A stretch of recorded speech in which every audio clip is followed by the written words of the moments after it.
Satu soalan saya, kalau macam kita baru keluar motor kan, ada yang kata untuk first service, second service tak perlu guna minyak fully sintetik contohnya. Dia cukup untuk pakai mineral ataupun semi sebab ada banyak benda asing dalam enjin tu kita keluarkan kan. So betul ke betul macam tu?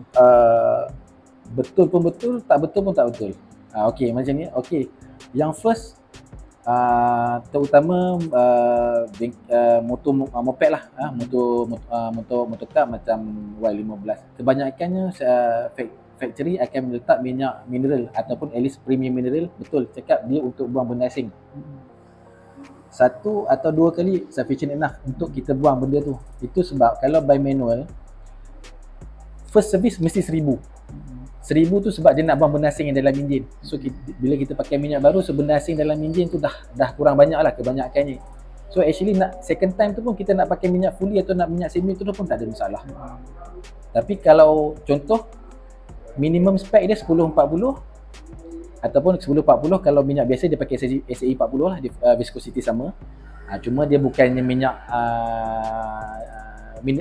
dia bukan minyak synthetic bleed lah minyak. Bila second time kita nak pakai, contoh kita nak pakai semi memang ada 1040. Fully susah nak jumpa 1040, kebanyakannya 1050. Ada 1040 setahu saya Idemitsu saja 1040 fully sintetik. So kita boleh pakai. Dia tak ada efek sangat pun. Sebab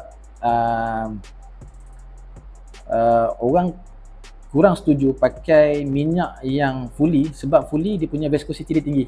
Minyak lagi pekat sebab dia kalau boleh tak nak bila minyak terlalu pekat, dia nak paksa minyak yang pekat tu masuk dalam calahan enjin tu. Mungkin ada minyak boleh go through, ada minyak tak boleh go through. Itu sebab ramai yang tak berapa setuju. Macam pada saya tak ada masalah. Tapi again, contoh minimum dia 1040, kita upgrade sikit 1050, okey. Jangan terus pergi ambil 1060. Itu terlalu banyak dia punya perbezaan kelikatan terlalu banyak. So tak ada masalah sebenarnya.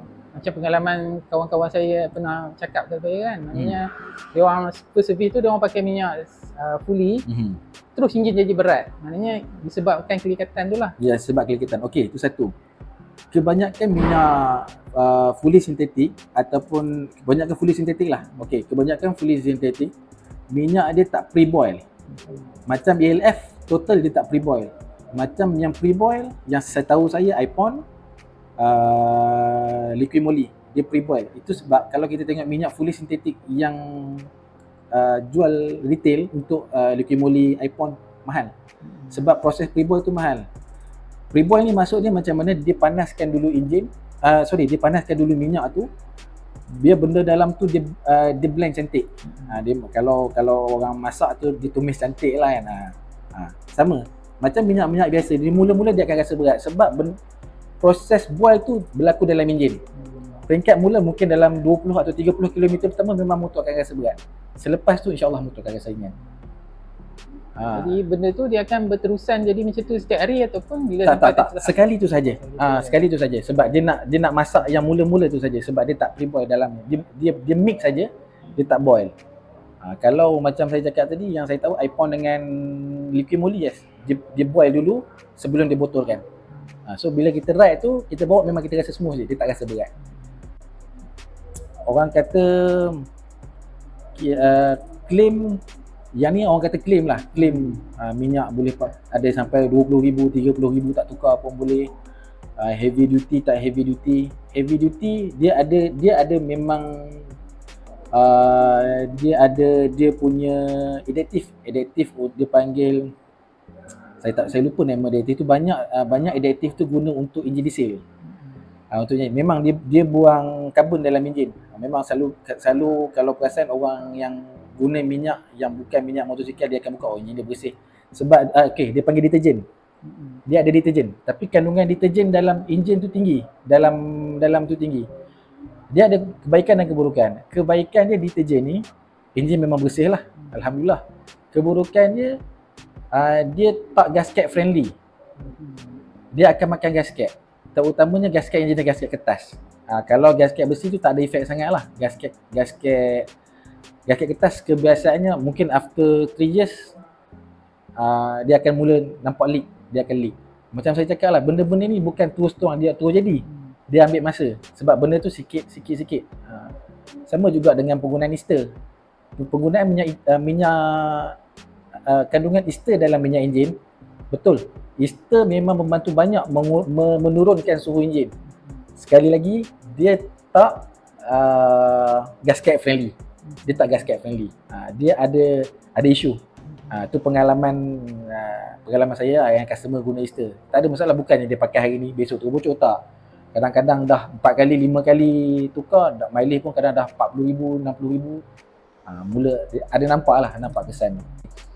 Kalau customer macam kes yang customer tersilap pilih minyak, satu, kita nak kena tengok kondisi enjin lah. Sama dia enjin tu dah ada wear and tear yang dah teruk ataupun yang masih orang kata kita boleh pakai lah cerita. Kalau kata boleh pakai, kita akan recommend, advice dia balik revert balik lah pada guna minyak enjin motosikal dengan menggunakan grade yang lebih tinggi, maksudnya kelikatan yang lebih untuk feel balik lah gap-gap yang dah wear and tear tadi. Tapi kalau dah orang kata nak pakai boleh, tapi seeloknya overhaul lah. Itu sebab saya tekankan pemilihan minyak hitam, minyak silinder untuk motosikal ni, guna yang motosikal. Sebab apa? Kita nak elak daripada kerosakan yang lebih teruk. Sepatutnya benda tu, contoh boleh pakai 100,000, dia punya mileage dia 100,000 km. Bila pakai minyak yang non motosikal punya ni, mungkin benda tu jadi lifespan tu jadi pendek, mungkin 60,000 ke. Tapi bila dah 60,000, kita dah kena spend pula untuk cost overhaul. Jadi pada saya membazir. Kita nak, macam saya cakap ni, semata-mata kita nak save 10-20 ringgit, kita nak kena keluar 2-3 ribu. Kalau EX5 tak apalah, bawah 1,000. Kalau sekarang ni banyak yang coolant bike, Y15 ke RS ke, semua dah 1,000 ke atas lah kalau overhaul. Jadi kita nak elak lah benda-benda yang macam tu. Suggestion, macam saya cakap tadi, pemilihan minyak hitam ni subjektif pada owner, pada rider. Sebab ada setengah orang dia pakai Modernas, dia pakai Modernas semi, dia kata sedap dekat motor dia. Bila pakai LF dia rasa berat. Ada setengah orang pakai LF rasa okey, bila dia pakai Idemitsu dia rasa tak sedap. Personal saya sendiri, semua minyak hitam yang saya jual dalam kedai semua saya try. At the end saya pilih ELF. Saya try Raw Oil, saya try Idemitsu, saya try apa lagi, Petronas saya try. End up saya balik pada ELF.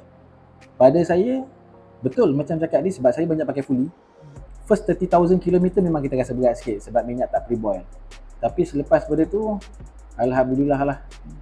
Dan again, motor-motor saya yang saya pakai dan jual, saya tak pernah repair lagi lah enjin.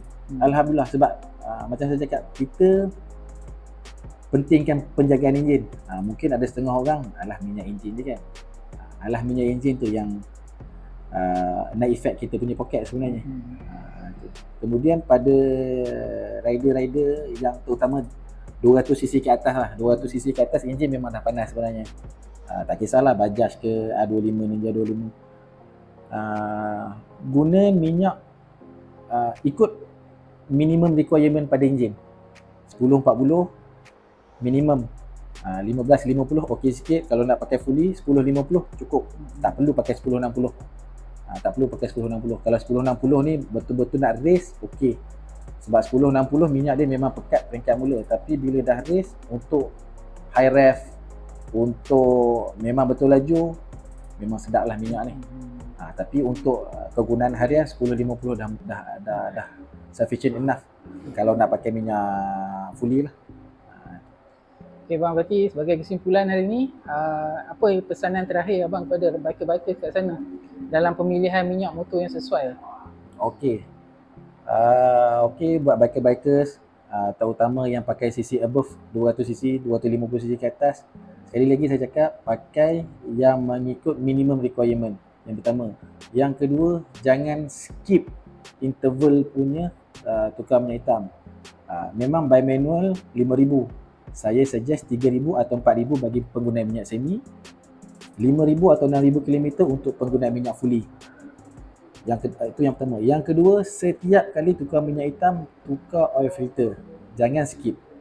By manual, yes, dia kata tukar sekali Next round tukar minyak hitam saja, tak payah tukar filter. Tukar third round baru kita tukar filter balik. Seelok-eloknya kita tukarlah filter tu. Sebab tiap kali pengalaman saya sebagai foreman, tiap kali tukar filter memang kita akan nampak habuk besi. Itu setiap 3,000 atau 4,000 kita dah nampak habuk besi. Kalau kita skip untuk yang kali kedua tu, maksudnya interval tu dah jadi hampir 8,000. Tak tahu berapa banyak habuk besi ada dalam enjin. So kita seeloknya tukarlah. Saya punya advice. Bukan nak wash out nak buat duit. Kita nak kurangkan risiko supaya enjin tu berlaku kerosakan.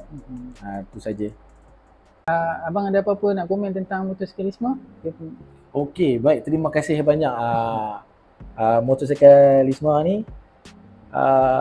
Grup yang baru, alhamdulillah, tapi banyak kongsi tips-tips, info-info pasal motosikal yang dulu-dulu zaman saya belajar dulu, zaman saya kecil-kecil dulu, mengembalikan nostalgia. Jadi terima kasih banyak kepada admin group, orang kata bersusah payah buat konten, kongsi kepada rider-rider, kongsi kepada adik-adik yang baru, macam saya juga, kongsi benda-benda yang macam saya cakap tadi, pengalaman saya dalam dunia two stroke sangat-sangat tak banyak. Saya two stroke hanya pengguna saja, saya bukan foreman two stroke. Jadi terima kasih banyak. Saya harap rider-rider boleh support dan like group ni, boleh join, kongsi, mana tahu kita boleh ambil manfaat untuk dikongsikan bersama. Terima kasih. Okay, terima kasih Abang Bati. Semoga kita berjumpa lagi lah dalam perkongsian yang akan datang. Terima kasih banyak-banyak dari motosikalisme kepada FZ Performance. Semoga terus maju jaya dan sukses selalu. Terima kasih.